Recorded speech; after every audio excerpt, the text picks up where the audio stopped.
Hello again, fellow Mystery Files. Today I continue on with part 2 of my ranking of every Nero Wolfe novel written by Rex Stout with the top half, and these are all pretty good here. Rex Stout is an author who has very few bad books, which made ranking them tough. Even the top of the list here wasn't entirely clear to me. I feel like a lot of his novels are very close because he's very consistent throughout while always delivering. And there may be some spoilers ahead, but I will warn you if one is coming, so you can skip ahead if need be. You can use the chapter titles for that. And before I begin, make sure you like and subscribe to keep up to date with the channel. Starting out at number 16 is an appropriate one to start with because it's the very first novel, Fer-de-Lance, also called Point of Death. And I am surprised at how high I have this one. Scholars consider Fer-de-Lance one of the most iconic mystery novels of all time and one of the most influential, and I agree with that. But personally, I never found it extraordinary. But that changed a bit on my reread. There is no doubt this book is fantastic. I think it starts off a little slow, and the book is a little too long for my personal liking. And that can be expected, in first novels where you have to establish the canon and introduce the main characters and all that. But Rex Stout is able to make this book feel familiar to new readers. This book is an introductory, but it doesn't feel like it. I remember reading this book for the first time and just getting the sense that I immediately knew everything about Nero Wolfe and Archie Goodwin. Which, to be fair, I did know about them before I started reading, but they're very famous detectives. And the murder here is one of those murders that's really ridiculous, which does feel out of place in the canon. Normally we don't get these totally bonkers plots, but it's also one of those ones that I'm willing to suspend some credibility for the sake of the murder plot.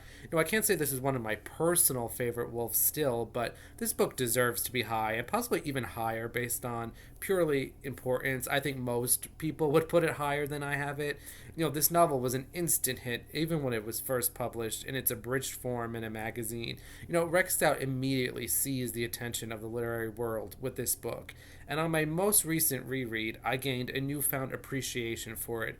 Again, it's not one of my personal favorites, but it's very good, and a rare first novel that I would recommend starting the series with, so I felt I had to place Fer-de-Lance in the top half, just barely, at number 16. At number 15 is a type of mystery I'm not usually a fan of, and that is Might As Well Be Dead. And this one features a classic, believed innocent man is about to be convicted of murder plot. And normally I don't care for these because they're all kind of the same. We know the arrested person is going to be innocent about 99% of the time, and the basic plot, characters, and structure are typically the same. But Might As Well Be Dead is an elevated version of this type of story. First off, the initial client for Wolfe is simply finding a missing person, and that all leads into the murder plot. And we get subsequent murders when the police are really dumb because they refuse to believe any connection exists between these victims because they already have someone in custody for the first victim. And we also have a murder of a recurring character here in, slight spoiler here if you're interested in that, but of Johnny Keems, who sometimes does freelance work for Wolfe. He's not one of the typical tiers, and Archie just really hates him and feels absolutely no remorse when he gets patented the Rex Stout hit and run murder. And overall, this is a very strong murder mystery, one of the best of this kind of story. Wolfe is very much into his large fee in this one, even more so than usual. And at one point, he's like, well, I found the missing person, so I'll just collect my money and let you deal with all this murder business, which is really funny. The Might As Well Be Dead does everything you want from a Nero Wolfe novel, so I have it here at number 15. At number 14 is the earliest novel left on the board, The Rubber Band. And I think of the early Wolves, this is probably the least well known, but I've always enjoyed this book. Wolfe's client is Anthony Perry, a businessman who believes a secretary named Claire Fox is being accused unfairly of theft of an expensive package, and this leads, of course, into murder. And the plot here is good. It's not extraordinary, but what really elevates this novel for me is the introduction of Lieutenant Rawcliffe, who is perhaps the absolutely most hated policeman in any mystery series. He's truly the refuse of the NYPD. Everybody hates him. He's worse than Inspector Kramer, who at least recognizes Wolfe and Archie as competent. Rawcliffe is, according to Rex Stout, the only character he ever wrote based on a real person, a seaman whom Stout very much hated. and basically hate stalked for most of his life. Rex Stout is just as petty as Nero Wolfe sometimes, and Wolfe was shielding someone the police were looking for, and Rawcliffe had a search warrant, and with that, the everlasting hatred of Nero Wolfe. And like I said, this is a very strong mystery. I think the inclusion of this like Wild West posse is a little bit of a ding. It's a little cutesy and a little ridiculous and a little out of place, but never to the point of like outright incredibility or hurting the book in any way. The rubber band for me is an underappreciated gem here at number 14. At number 13 is one often considered amongst the best, and I agree, and that is Death of a Doxy. And this one is really a roller coaster ride. It's unusual in its content, but in a good way. Ori Cather, who is one of Wolfe's freelance operatives, is accused of murder. And I remember reading this book for the first time and just being amazed how easily Wolfe and Archie and everyone else believe Ori could be the murderer. But it makes sense. To readers, the recurring characters are beloved figures. But if you read these books closely, you'll realize there's not a lot of friendliness between a lot of these people. Archie and Wolfe really have no affection for Ori, even as like a friend or an acquaintance. Archie actually finds the body of Ori's girlfriend, and I guess you could call her his girlfriend. He's engaged to someone else, and he keeps it a secret. But there's no love lost here at all. It's all business, and they're wanting to protect and help Ori is mostly business as well, and for justice. They think Ori is innocent because of the circumstances and not because they think Ori would never kill someone. They absolutely believe he would. And Wolfe also takes the case because Saul Panzer thinks Ori is innocent.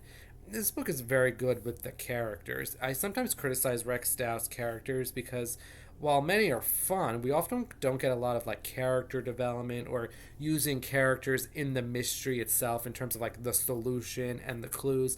That's not really the case here. I love what Rex Stout does with his recurring characters in this book, and this all leads into another book a little later on. Death of a Doxy is fantastic and is often considered amongst the best. I don't know if it's like at the very top, which is why I have it here at number 13.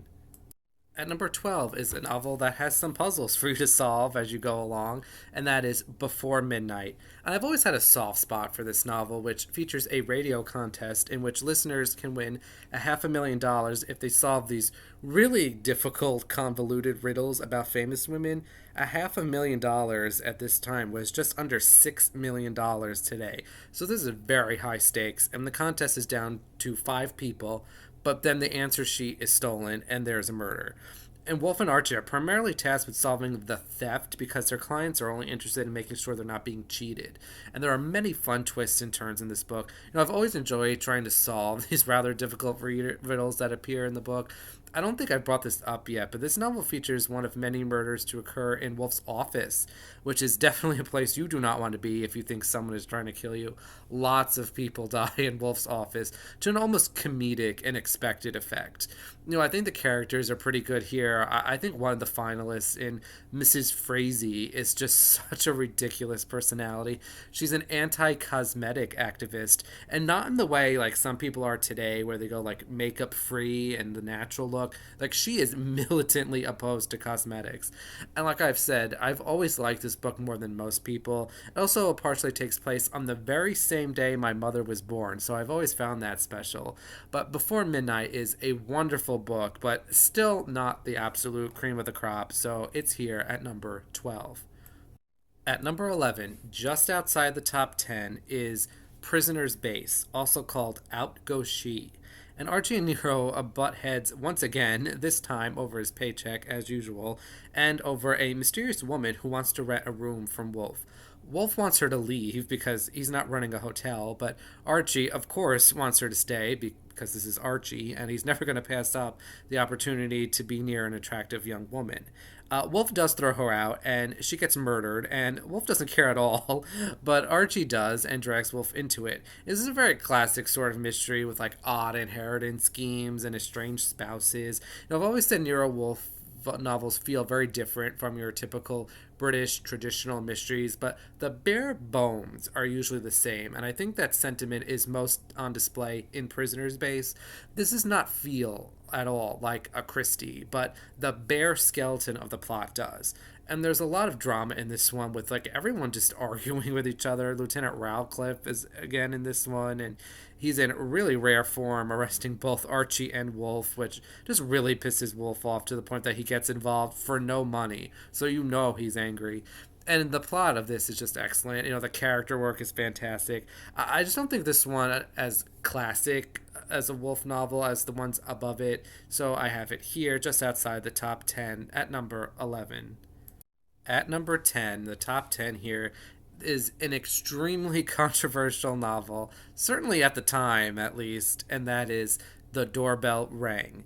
And this is the infamous Wolfe versus the FBI novel that scared the crap out of the FBI in real life. The FBI had a very large file on Rex Stout, a lot of which was dedicated to this book, which they found threatening, but were pretty hopeless to do anything about. You know, Rex Stout was so popular, and they tried discrediting him, but it just wouldn't stick. And that's what happens in the book. You know, nothing ever stuck against Wolfe. But Wolfe's client here is Rachel Bruner, who wants Wolfe to investigate if the FBI is surveilling her because she's been mailing thousands of copies of a book called The FBI Nobody Knows, which is a real book that exists. This is not fictional. And she mails these to pretty much every important person in the U.S. The book is highly critical of the FBI as being overzealous and resorting to shady tactics to intimidate innocent people in the name of investigating crimes and all that. Wolfe agrees with Mrs. Bruner as he is a fan of the book as well, as was Rex Stout. And this book has a little different mechanics than we are used to. You know, Inspector Kramer is actually an ally here of Wolfe because he also hates the FBI. You know, it's a gang up against the FBI. You know, I really liked Kramer in this book. This is a rare, like, the enemy of my enemy is my friend type of thing. I think this is Kramer's best appearance. You know, I love the scene where he tries to buddy up to Archie by bringing him a carton of milk. But Kramer hates the FBI because they keep interfering with a murder he's trying to solve, and they're trying to intimidate the powers that be into revoking Wolfe and Archie's licenses. Now, I don't think the actual mystery plot of this book is like an all-time great, but in the context of this book and everything around it and its legacy, this is an all-time great Nero Wolfe novel. This book debuted in the midst of the public turn against the FBI that was turning very nasty. And this book also has one of the absolute best endings of any mystery novel. And there's a lot of competition from Nero Wolfe on this front, where J. Edgar Hoover shows up and Archie refuses to answer the door. So Hoover is just ringing the doorbell again and again and again. And to be fair, it's not named as J. Edgar Hoover, but that's very clearly who it is. You know, this book is so deviously good. I have The Doorbell Rang here at number 10. At number 9, I have what I imagine is Archie's favorite novel, Too Many Women. Not that Archie could ever have too many women. And this book is mostly Archie. Archie goes undercover in an engineering corporation to look into whether a former employer who was killed in another Rex Stout hit and run was actually murdered. And almost all of the employees in this department he is assigned are women, mostly attractive women, and I find this book delightful. This is probably one of the most entertaining Wolfe novels for me, and is a lot less chauvinistic and sexist than you might expect. There was potential for this book to be very gross in that regard, but it doesn't go there. And I think the mystery is very fun. There are multiple hit and runs, which I've always said aren't the greatest murder methods in my opinion, but I do think the mystery here is still very strong. I would have liked to have put this one higher, but Too Many Women does have some issues that the other books in this part of the list do not have. It definitely has more knocks against it, even than the last few books I talked about. There are a number of very uncharacteristic situations that happen in this book for the sake of convenience. You know, like Saul Panzer loses track of his subject, which never happens. Saul Panzer is the best tracker or the best tailor or whatever they call it in the business. Fritz is negligent in his duties. That never happens. And they happen to extend the mystery and to prevent the reader from solving the case too quickly, or really from preventing the characters from solving it too quickly. This is a flaw the other books just simply don't have. But my enjoyment for this novel, puts it this high, but doesn't override those issues. This book has another really funny ending with Archie somehow accidentally dating all of the women he met in this novel at the same time. Plus, he has Lily Rowan, who is his, casual partner. And this book is a lot of fun, very heavy on the Archie content, but, it does have some flaws that I can't put it higher than here at number 9. At number 8, a post-World War II era novel, The Silent Speaker. I've talked a lot about how much I love mysteries set in the aftermath of World War II. I would say the American set novels are a tad less interesting during this time period compared to their British counterparts because, the US is just a lot happier nation at this time. But although you might not know that from the tower tone of this novel, and I suspect subject matter here might not be the most riveting for some people. There's a big focus on economic policy after the war and price setting and all these different businesses and financial institutions. I'm personally not bothered by that at all, but I think some readers might be not interested in that topic.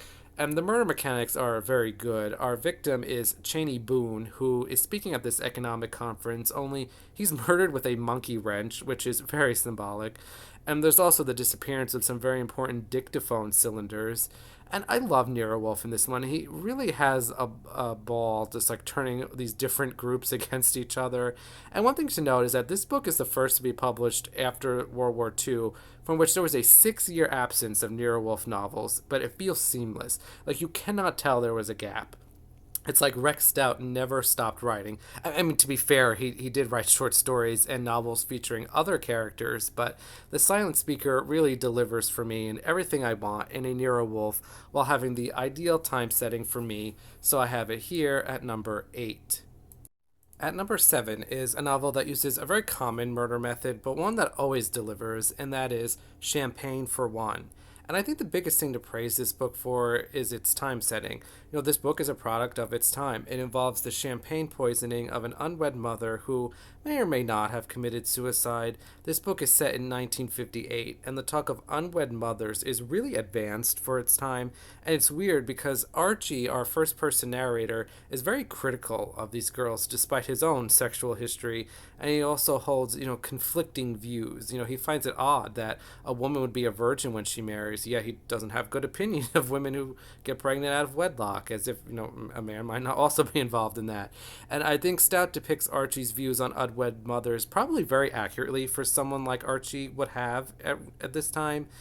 And it's weird because despite being our narrator and our ears and eyes, Archie isn't representative of Stout's views. This book is critical of Archie's views, despite him being our narrator. You just get the feeling from the tone that Stout is almost mocking Archie in the way he describes his views. But the mystery is great as well. It's a classic poisoned in the champagne glass when no one is looking, and which are always fun. I think the character work in this book is excellent as well. It features heavily into the solution. Champagne for One is often listed as one of the best Nero Wolfe novels, and I agree, but I think there are 6 better here, so it comes in at number 7. At number 6 is a novel I referred to in my previous video, and that is Plot It Yourself, also called Murder in Style. And this was the novel I was talking about when I was discussing Murder by the Book, where there was a better novel that dealt with Stout's experience in the publishing industry. The main plot, which is a very good setup here, involves several authors who are being sued for plagiarism, and all 4 of them are being sued by different people, but the manner is always the same, in which these people come out of nowhere claiming to be their original authors of the works. And naturally, murder ensues. Stout led a number of author organizations and was very protective of them from being exploited by large companies and from unfounded accusations. This was a very personal subject for him, and you can tell because Nero Wolfe takes his case very seriously to the point where he gives up beer and meat until it is solved, which, that's a very big deal for him.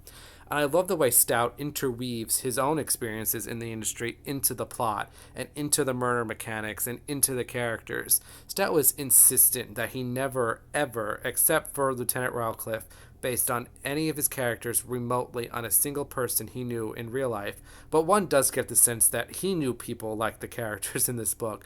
This is an emotionally charged book without it actually being emotional. The plot is ingenious, and this is another book that's really fantastic and has another iconic ending. So many of these books have iconic endings to me. So Plot It Yourself comes in at number 6. At number 5 is a book I initially thought would be even higher than number 5, but it has one really minor knock against it, but the competition is heavy here, and that is Where There's a Will, also called Sisters in Trouble. And this is such a great novel. We have, as the alternate title suggests, three sisters, cutesily named April, May, and June, hiring Wolfe to investigate their late brother's will because they didn't get left anything, and he had promised, especially one of the sisters, $1 million for her at her university. In fact, a total random woman inherits most of the estate. Not even the brother's widow gets much. And naturally, that woman is murdered, but that's skipping ahead a bit here. And this is another one that Rex Stout is able to set up such a fascinating and intriguing question of why this happened. But like I said, there's one knock against this book. There's actually a few, but the one specific knock I take issue with is the widow here always wears a veil over her face because she's disfigured, and it's just so painfully obvious that she's going to be impersonated at some point. It does take a little bit out of the book because you can see it coming and you're just sort of like waiting for it to happen. Now, it does happen, and it does happen in an unexpected manner, but doesn't really detract from the story at all, which means very strong. But we also have Wolfe leaving the house on business, which isn't right. And I do knock this issue against the book necessarily against Rex Stout because it's not his fault, and I believe this might be a problem that doesn't even exist anymore, but in the original edition of this book and the edition I have, there are photographs that serve as a clue, and these photographs are supposed to be reproduced in the book. My edition actually puts the photos at the end of the book, and I didn't know that the first time I read the book, and I believe most editions just excise them now entirely, but these photographs are not at all helpful. They are way too small to see anything, and never mind the clue you're supposed to see in them. And Rex Stout did not create these photos, but he got a lot of angry fan mail over them, and he in turn wrote angry letters to his publishers and his editors about this. There are many problems with them besides just how small they are. I mean, the book takes place in July, but the photographs depict winter scenes because that's just when they took the photos. It was a mess, and it is unfortunate because this would have been a very unique and a very fun clue for the reader, but it was not meant to be. And I don't hold it against this book, which is still solvable and fair otherwise. You don't need the photos to solve the book, but this is such a very good book, very clever, very devious, so I have it here at number 5. At number 4, and to demonstrate how consistent Rex Stout was as a writer, two of the remaining books are very early Wolfes, and the other two are very late Wolfes. But at number 4, I selected one of the later ones, Death of a Dude, and this book is set entirely in Montana, which I believe this is the only mystery novel I've ever read that takes place in Big Sky Country. I could be wrong, but I think I'm right.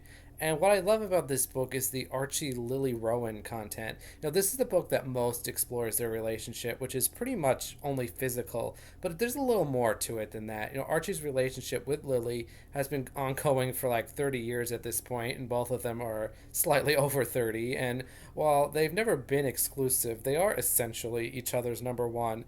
It was a very progressive relationship they had, which was nice to see and was always depicted positively. Lily Rowan especially could so easily have been depicted horribly, and probably would have been if she was the creation of most other authors of the day. But the murder here is of a wealthy man who likes to play cowboy, and the dumb, corrupt sheriff arrests the obviously innocent ranch hand. And Archie gets involved, and Wolfe actually flies out to Montana to help him. And this is very uncharacteristic, but I felt it was handled in a compelling way, because Wolfe needs Archie back in Manhattan, and he won't come home until he's proven the ranch hand innocent. And I find the mystery here to be spectacular. This is one of the novels with a lot of action going on. A dead body turns up in Archie's car, and he gets arrested, and Wolfe gets arrested, and this book is a classic example of like the arrogant, corrupt Southern sheriff who is obsessed with power and control and doesn't care at all about solving the actual crime. Only we're in Montana and not the South, which is a nice change of pace.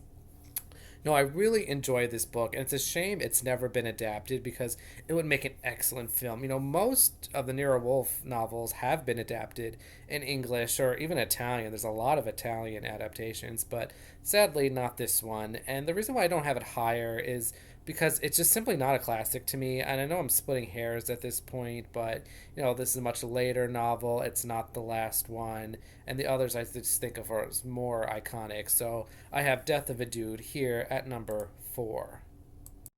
At number 3, I have a novel that's actually not that well regarded amongst Nero Wolfe scholars, so perhaps I am alone in thinking this is one of the best, but I have The Red Box. And this features one of my favorite tropes of someone dying from eating poisoned chocolates, this case a Jordan almond, from a random candy box, although the victim stole the candy this time. It wasn't just sent in the mail. Or did she steal it? I just love this novel. Wolfe and Archie and Kramer are so much fun here, where Wolfe is actually tricked out of the house by the prospect of orchids into investigating the case, and that aggravates him so much he can't even function at times, and it's just so difficult to work with. Inspector Kramer is just baffled as to why Wolfe left his house. He thinks there's something more drastic going on than the murder and cannot comprehend anything else. It's a lot of fun, and the mystery is very good. There's a lot of intrigue over who the chocolates were originally for, and we have people under assumed names and secret identities, and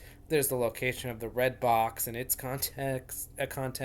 The red box is not the chocolate box, FYI. I think the late book murder is a little weird. It's not one of those later murders thrown in to extend the plot, but it's a little over the top that I think is a slight knock for this book, and it places it out of the top 2. And like I said, this book is often not mentioned amongst the best. Critics felt it was padded, and I get where that's coming from. I would disagree, but so fair warning, I might be alone in thinking this is one of the best. If we were losing this list as oh, this is number 3, it must be pretty good. I guess most people don't like it as much as I do, but I have The Red Box here at number 3. At number 2 is the final Nero Wolfe novel, A Family Affair. And this is one of the most devious mystery novels of all time. Rex Stout is really playing with the reader in this one, and I do recommend you save this one for last. Definitely don't read it first, or even the first few. And I love when a final novel feels like a final novel. Now, I'm not 100% sure this was intended to be the final novel, but, Rex Stout was 88 at the time this was published, and he had to be at least aware his career might be coming to an end, and he never lost a step. The last novel is just as well written as his first. Unfortunately, I cannot really get into why this book is so good and so devious without spoiling anything, but I'll try. The plot of this book is good, but it's not extraordinary. It's the solution that really elevates this up. And it's not just the identity of the killer that makes this book so devious. It's how Rex Stout toys with us and how he tricks us with his works, even the past few novels. What happens in this book was rejected in a previous book. Stout lured his readers into a false belief and a false sense of security and then pulled the rug out from under us. This was a twist years and years in the making. And what makes A Family Affair such a great novel, even beyond that, is just how much finality there is here. This isn't like Curtain, but I always love when a novel feels like a final novel. I don't know where Wolfe and Archie go from here. You actually have Archie solve the crime before Wolfe does, which is a great moment for him. Archie is not a dummy by any means, but when he's next to Wolfe, he's always going to be second fiddle. He's never going to solve it before him, and this time he does. This is a well-executed novel, but the number 1 spot was always going to be the book that's there, so I have Family Affair here at number 2. And at number 1 is the book I initially thought would be here, and it is, and that is Some Buried Caesar, also called The Red Bull.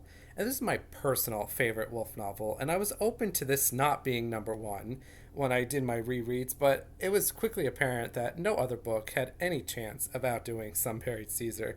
This is such an iconic book to me with a fantastic opening. Wolfe and Archie are headed upstate, not for work, but to attend a fair so Wolfe can show off his orchids. and their vehicle breaks down and they have to cross this field with an enraged bull. And this is one of my favorite passages in a Nero Wolfe novel. It's so much fun reading Archie write about Wolfe being terrified and like stuck on this rock, and he won't move, and he insists Archie risk his life to save his orchids, and it's all Archie's fault the car broke down anyway. It's just so jam-packed of character. And the murder is also fantastic. We have a double murder, one of a human and one of a bull, with the bull being far more of interest. And the plot here is just so fascinating because there's shenanigans over like a bet being made and whether or not the bull is going to be eaten. We have like all the bull stuff, and we have Wolfe at the fair with his orchids. And this book also introduces Lily Rowan, who is not so nice to Archie here. She calls him Escamillo and treats him like a sex object, which is like totally turning the tables on him. And she has like, this bad reputation, but Archie defends her, which is nice. And Some Buried Caesar is littered with just like all-time great character moments, an ingenious murder mystery, fantastic cluing, and a well-executed breezy writing. I always find it funny that like the bulls contract anthrax, and there's not like this large, there is a worry over anthrax here, but it's not as bad as it is. You can tell this is way before 9/11 and those anthrax scares. I think for the most part the optimal way to read Nero Wolfe is simply in order, but this is a fantastic one to start with as well. This book has always been my personal favorite, and while that is only one of many factors I use to rank novels, really no other Nero Wolfe novel stood a chance at being this one. So Some Buried Caesar comes in at the top at number 1. And that is it for this video. Let me know what your favorite Nero Wolfe novel is and what you think of my list. There are other Nero Wolfe novels. There's a lot of short stories I'll get to sometime. There's other like standalone sort of connected to Nero Wolfe Rex Stout novels. There are continuation novels. I've never read those, so I can't judge on how good they are. There's also prequels about like Nero and Archie meeting for the first time. I've never read those either. I understand like Nero Wolfe might not be everyone's cup of tea. They're a little bit more like hard boiled, I guess, than your traditional British mysteries. But I wouldn't say they're like gritty. They're not like Sam Spade or anything like that. They sort of like straddle the line between the two. And I personally think the recurring cast is the biggest selling point. I didn't even mention in my videos Lon Cohen, who's Archie's journalist friend, or Pearlie Stebbins, Kramer's sort of even worse underling somehow. But in the future, Josephine Tey was already selected as the next author whose works I will rank. So make sure you vote for the author after that on the poll on the communities page. Georgette Heyer is currently leading by a comfortable margin, but the polling is still open until I finish my Josephine Tey rereads, or reads again, as I should say, because I have not read all of them before. And next week, I will be reviewing Agatha Christie's Why Didn't They Ask Evans for its 90th anniversary. This is one of 3 Christie novels published in 1934. I already covered Three Act Tragedy, and the other is Murder on the Orient Express, which I will review later in the year during the holiday season. And, Why Didn't They Ask Evans? Again, not my favorite Christie novel. That didn't change much on the reread. It did take me a long time to read through this book again, but I'll cover it anyway. Stay tuned for that. Until next time, Mystery Files.